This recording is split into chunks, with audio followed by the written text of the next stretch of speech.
Сәлем достар, бүгін бізде Нұрлай Микс достар, бүгін бізде мен өзім қаладамын, папам да бар қасымызда, папам екеуміз продукт аламыз, короче.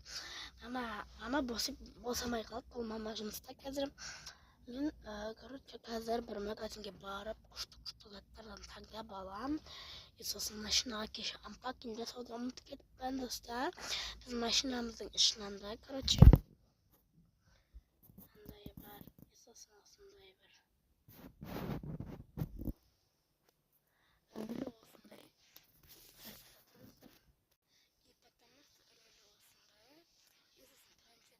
Планшетті қалай қосатын білмеймін, қосып та білмеймін, түсінбей қалдым. Сосын астында мынандай несі бар, зарядтайтыны бар, кондер тоқтап қалыпты. Сосын арты осындай, мен бағана немді тастап жіберіппін аяққа қарай. Сосын кайфтанып,